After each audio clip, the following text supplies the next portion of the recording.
আসসালামু আলাইকুম প্রিয় দর্শক, কেমন আছেন? আশা করি আল্লাহর রহমতে সবাই ভালো আছেন। তো মিমিস কুকিং থেকে আমি আজকে আপনাদের সাথে শেয়ার করব সুজির লুচি।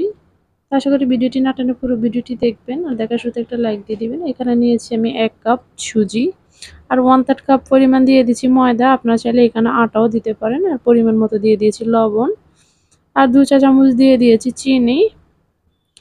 চিনিটা দেওয়ার পরে এখন এটাকে আমি 1 টেবিল চামচ পরিমাণ রান্নার তেল দিয়ে ভালো করে মেখে নেব। তো অনেকে তো খেয়েছেন আটা ময়দার লুচি, এবার সুজির লুচিটা খেয়ে দেখুন, আর এটা খেতে কিন্তু বেশ ভালো লাগে। তো এই যে আমি মেখে নিয়েছি।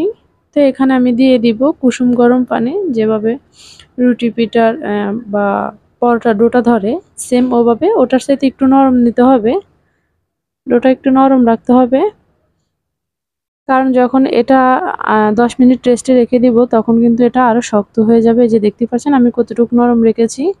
তো যারা আজকে আমার ভিডিওটা প্রথম ভিজিট করেছেন, লাইক দিয়ে পুরো ভিডিওটি কন্টিনিউ করবেন, আর ভালো লাগলে চ্যানেলটা সাবস্ক্রাইব করে বন্ধু হয়ে পাশে থেকে যেতে পারেন।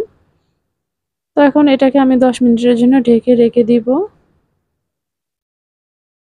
এই যে 10 মিনিট পর দেখতে পাচ্ছেন কতটা শক্ত হয়ে গেছে। তো এখন এটাকে আমি ছোট ছোট করে লেচি কেটে বানিয়ে নেব।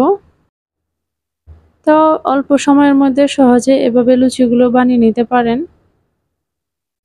তো এই যে দেখতে পাচ্ছেন আমি কিন্তু এরকম করে সবগুলো লুচি বানিয়ে নিব, আর বড় করব না, বেশি পাতলাও করব না, বেশি মোটাও রাখবো না। এই যে একেবারে সহজ। তো এক এক করে আমি সবগুলো বানিয়ে নিয়েছি, এই যে দেখতেই পাচ্ছেন। এখন আমি এখানে ভেজে নেব। তো তেলটা যখন গরম হয়েছে তখন এভাবে চুলার আঁচটা মিডিয়াম রেখে উপরে তেল দিয়ে এভাবে ভেজে নিতে হবে।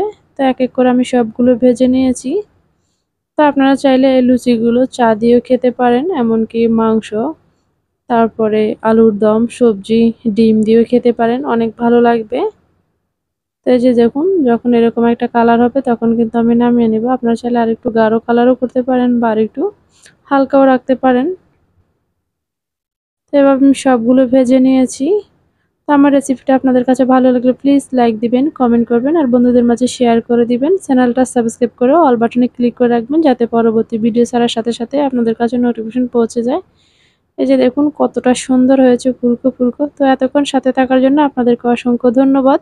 পরবর্তী ভিডিও দেখার জন্য আমন্ত্রণ রইল। সবাই ভালো থাকবেন, সুস্থ থাকবেন। আল্লাহ হাফেজ।